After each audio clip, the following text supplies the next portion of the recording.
My mother blamed and resented me for my father's near-fatal accident. Even upon my father's death, I remained a thorn in her side. I've always known my life wasn't going to be the kind you see in feel-good movies. Adopted into a family where the age gap could easily fit another generation between us, I was the anomaly at family gatherings, the young face among wrinkled smiles, the boy in a world of history I could barely relate to. My dad, born in 1927, was a World War II veteran, a man whose silence told stories his words never could. My mom, a decade his junior, carried a gentleness eroded by time and a deafness on her left side that made her world as lopsided as her hearing. I was 34 now, reflecting on a slice of my life from about 12-15 years ago that had shifted the course of my relationship with them, especially with my mom. That period became a chasm that widened with time, filled with silence, misunderstandings. The incident that set everything off was as mundane as it was tragic. It happened one night when the comfort of sleep was abruptly replaced by a startling thump from my dad's room. In the haze of half-sleep, I reasoned it away as one of our animals, knocked something over, or perhaps my dad, in his nightly bathroom ritual, had accidentally dropped his cane. I rolled over, choosing the warmth of my bed over investigating. That decision would haunt me for years. Morning light brought the harsh reality crashing down. My nephew's scream pierced the usual quiet, a sound so filled with terror that it catapulted me from my bed. Rushing into my dad's room, the scene before me was one I'd replay over countless times. My dad, lying beside his bed, a blanket wrapped tightly around his neck, his skin turning a worrying shade of blue. Adrenaline kicked in. I managed to lift him back onto the bed, unwrapping the blanket from around his neck, his breaths shallow and labored. The call to the ambulance was a blur, as was their arrival and the subsequent rush to the hospital. The layout of our house, something so ordinary, became a detail of contention, a piece of the puzzle and the blame that was cast my way. My room was adjacent to my father's, a fact that somehow was supposed to arm me with the ability to foresee and prevent the accident. Half asleep, my mind did not leap to disaster.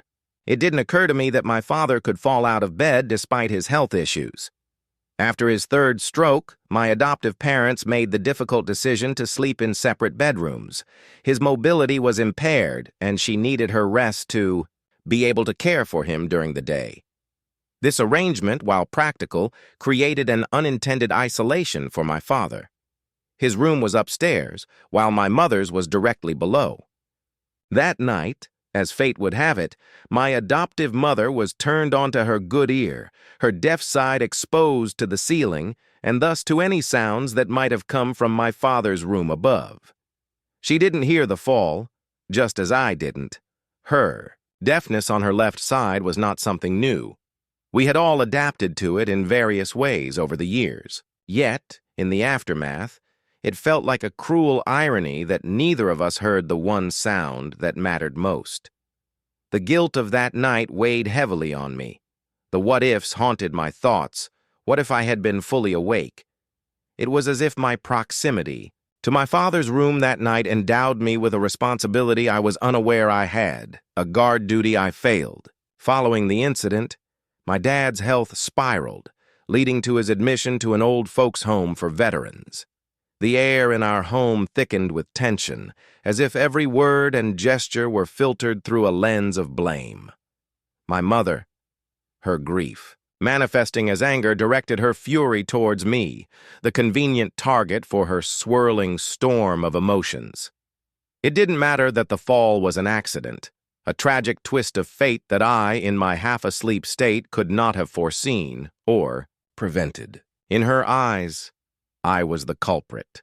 The reason her husband, my adoptive father, now lay in a bed at the old folks' home for veterans. His robust spirit dimmed.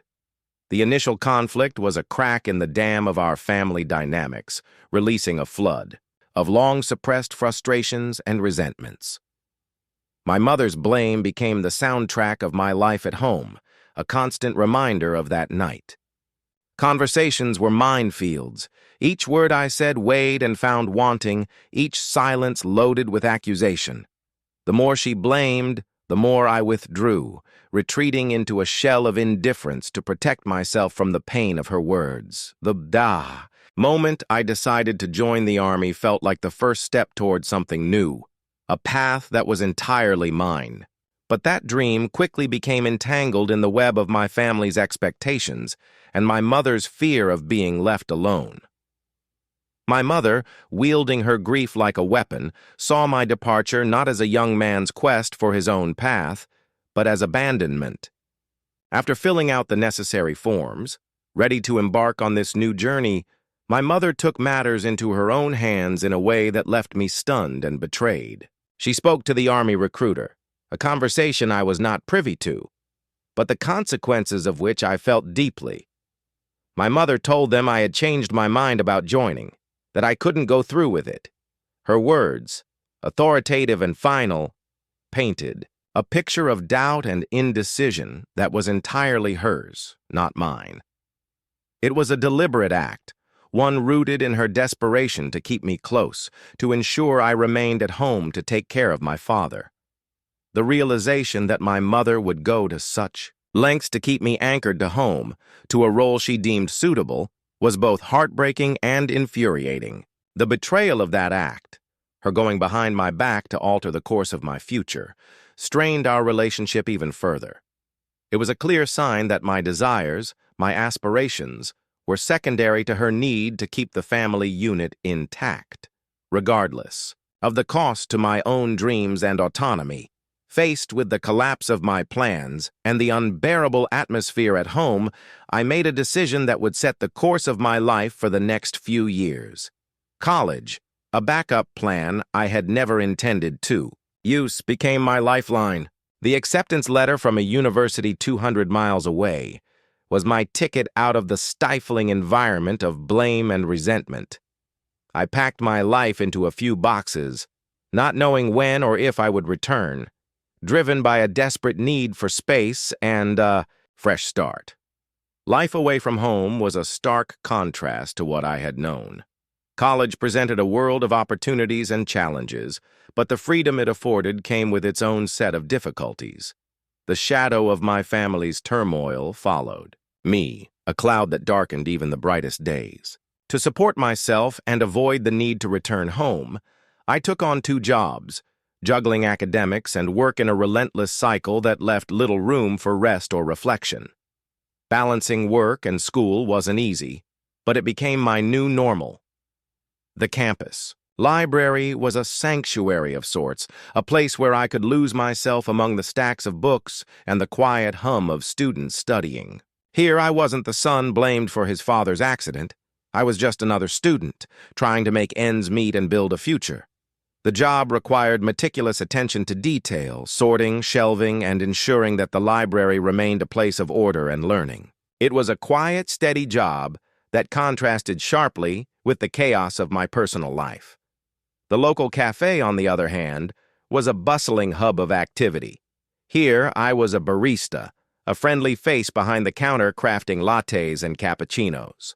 For a stream of customers, the pace was relentless, the environment lively and sometimes overwhelming, yet there was joy in the rush, in the smiles of satisfied customers, and in the camaraderie with my coworkers. This job taught me resilience, the ability to keep smiling even when I was tired, and to find peace in the rhythm of the work. These jobs, while exhausting, provided me with a sense of purpose. They were my escape from the turmoil back home, a way to prove to myself that I could stand on my own 2 feet. The satisfaction of earning my own way, of being responsible for my successes and failures, was empowering. Amidst the long hours and the tired evenings, I found moments of happiness and pride. Being busy, immersing myself in work and school, helped me to momentarily forget the bitterness of the past, allowing me to focus on building a new future for myself. Yet the question of my departure, of whether my actions had been justified or selfish, remained unanswered, a puzzle I was still working to solve. The emotional toll of separation and blame was heavier than I anticipated. The physical distance from my family did little to ease the burden of guilt and unresolved anger. I missed my father, the man who had, in his quiet way, been a source of strength and stability. My mother's accusations echoed in my mind, a constant reminder of the rift that had grown between us. I found myself questioning my decisions, wondering if I had indeed been the jerk for choosing to leave, for putting distance between myself and the family drama. After graduation, I landed a stable job, the kind that felt both like a triumph and a compromise. It was a steady climb away from the tumultuous past, into a semblance of adult life, marked by paychecks and small freedoms. The rare trips back, home were exercises in tension, the air thick with unspoken recriminations and the heavy presence of my mother's enduring blame. It wasn't that I didn't want to see my father, it was the opposite. My heart ached for the man who seemed to shrink a little more with each passing day, his vitality sapped by illness and the domestic strife that buzzed around him like an unrelenting swarm. Driven by a mix of guilt and love, I set a new goal for myself: to earn enough money to afford the best possible treatment for my father. It became an obsession, this idea that financial success could somehow translate into a redemption of sorts, a way to make amends for my perceived failings. My career became more than just a job, it was a means to an end. Each promotion, each raise a step closer to providing my father with the care he deserved. The irony of working tirelessly to support someone who, through no fault of their own, felt like a stranger, wasn't lost on me. Despite my attempts to heal and move forward, the news of my father's passing knocked me back to square one. That night I received a call at an hour so late, it felt like the world itself was holding its breath. It was my aunt on the other end, her voice steady but laced with an unmistakable sorrow. "It's about your dad," she said, and in that instant, I felt the ground beneath me shift.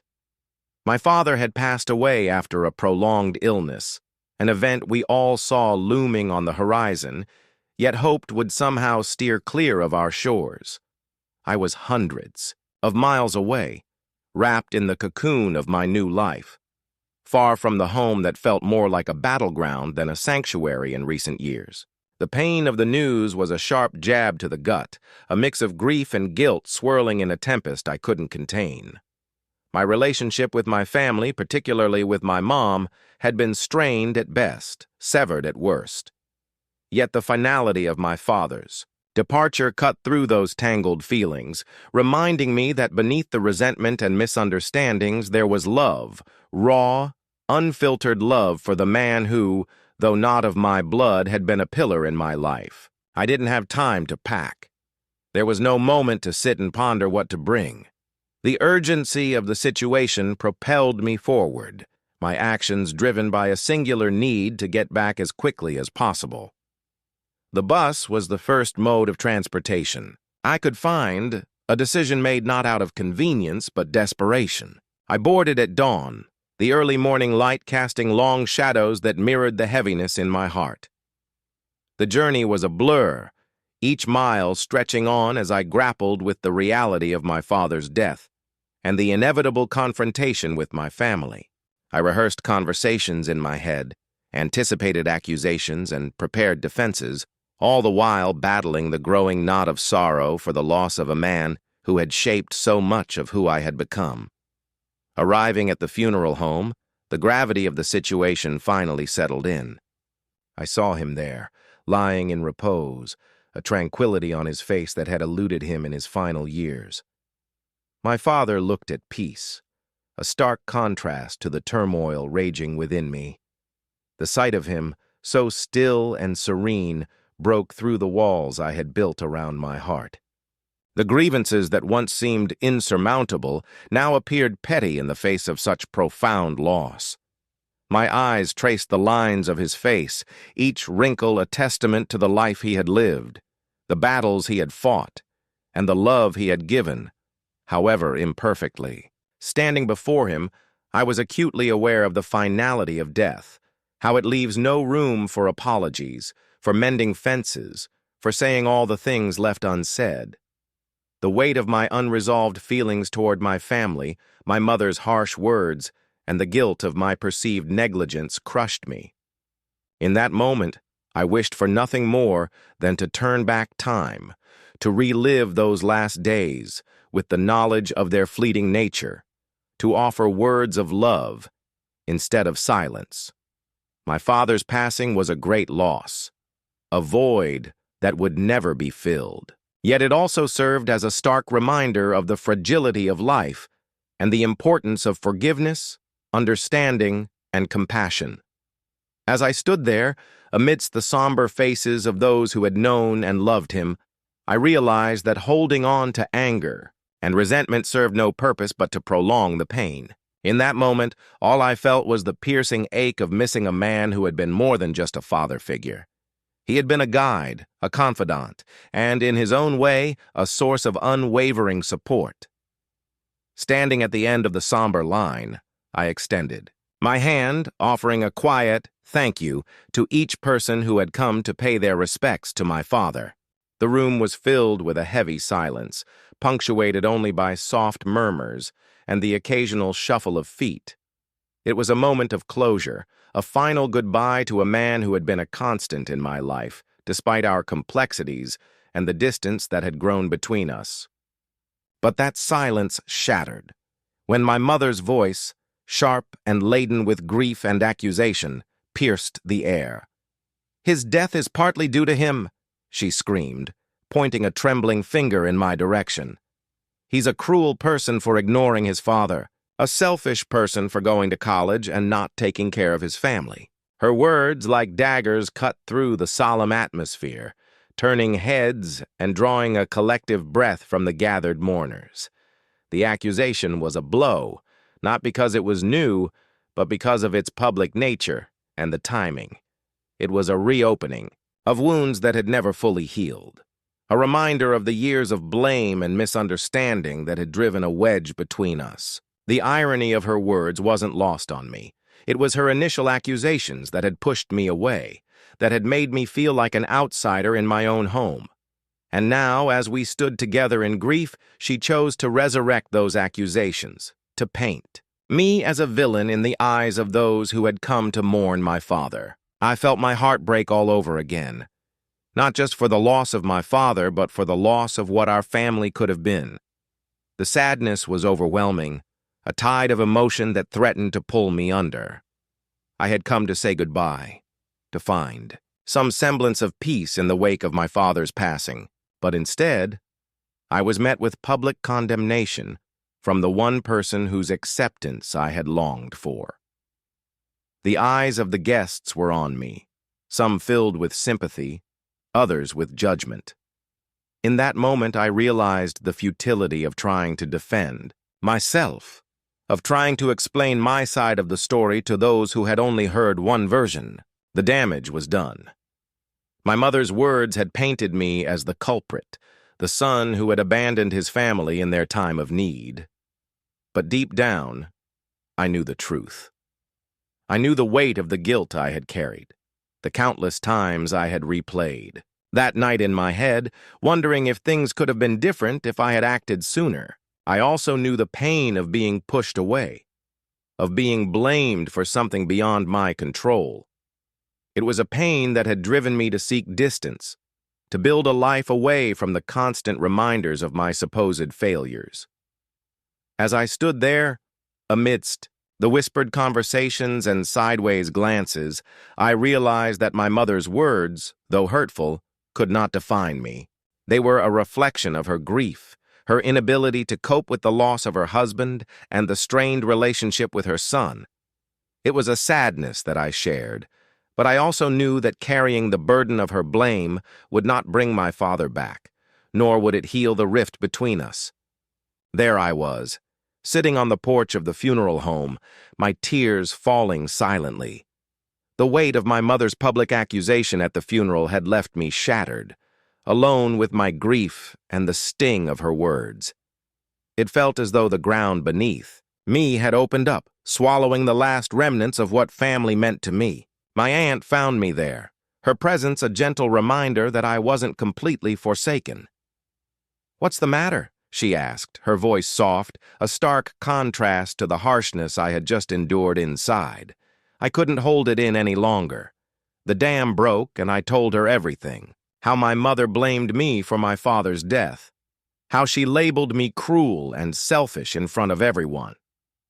The words poured out, raw and unfiltered. The pain and confusion I had been carrying for so long finally finding an outlet.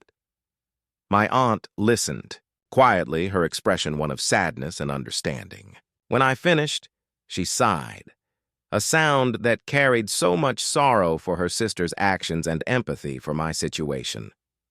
"Your mom is grieving and lashing out," she finally said, "but that doesn't excuse her words or how she's treated you." I then shared with her the story of the night my dad had fallen out of bed, the sound that had roused me from sleep, the horrifying discovery in the morning, and my frantic efforts to help. It was a confession of sorts, an attempt to explain my side to make her see that I wasn't the villain my mother portrayed me to be. To my surprise, my aunt took my hand, squeezing it gently. "You are my new adopted son now," she declared, her words. Not just a statement, but a promise. A pledge of support and acceptance that I hadn't realized I was so desperate for. "And your mother? She doesn't deserve you. Not if she can't see the truth and pain in your heart."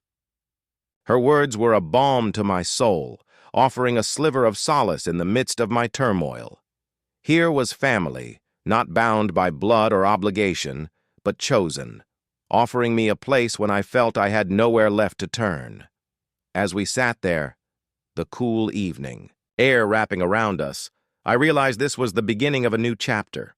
My aunt's acceptance and understanding gave me something to hold on to, a glimmer of hope in a time darkened by loss and misunderstanding. It was a reminder that family isn't always about who raises you, but who stands by you when the ground gives way beneath your feet. In that moment, I understood that while my relationship with my might never be repaired, I wasn't as alone as I thought. Life would go on, and with my aunt's support, I might just find a way to navigate this new reality. Despite the pain and heartbreak, her words offered a path forward, a chance to rebuild from the ruins left by my father's passing and my mother's blame.